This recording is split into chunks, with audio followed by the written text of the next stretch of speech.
Coming up on the show today, I'm going to take a look at just what makes beer so special.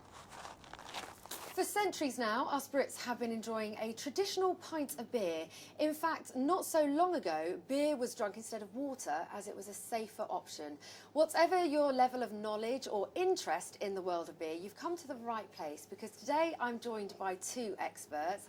Kevin, Annabelle, hello, welcome. And we're going to delve into the world of cask beer. So what is cask beer? Cask beer is very different from other types of beers such as lagers or stouts. The product, when it's brought into the cellar, it still needs some work doing on it, which is what the conditioning process is. The main thing to remember is cask beer is a living product, it's unpasteurised, and the cellarman or the publican has to create some naturally occurring CO2 within that beer. Okay, so how is cask beer made? We've got four main ingredients. We have hops, malted barley, water and yeast. Now every grain of malted barley contains a huge amount of fermentable sugar. So that malted barley is ground up, mixed with hot water, and then the liquid that's produced is drained off. This is called wort.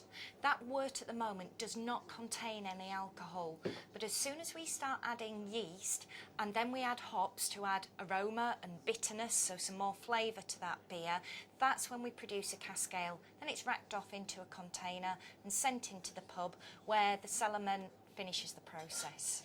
Where we then enjoy it, perhaps with some lovely food. Now, Kevin, I understand you've done some really interesting work in exploring the world of food matching with your beer, and you've unearthed some quite interesting things. Yeah, I think the thing to remember with food and beer pairing is that there's no right and wrong, and it's just about exploring the complex layers of flavour which are present in lots of the fantastic cask conditioned beers we've got in this country. So if I'm in the beer garden this summer and I've chosen a very pale hoppy beer, what sort of food would I enjoy with that? Well, traditionally we'd serve something like a pork pie. If you were going to take the Dukas, for example, which is an Indian pale ale, it's mildly hoppy, it's got a rich malty flavour with a lovely crisp finish.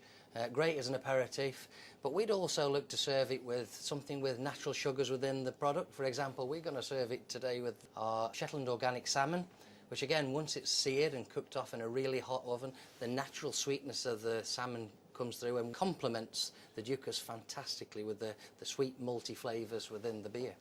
So what do you both think to this whole notion that actually beer is for the older gents, it's a man's drink?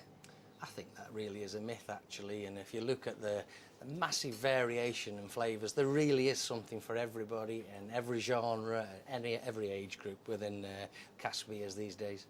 And if we can quantify that by saying the number of female cask beer drinkers has doubled in a year to 1.3 million, we actually know that more females are enjoying it as a drink. And perhaps you yourself are the face of the future of the beer drinker, being the only female UK beer expert. Hopefully.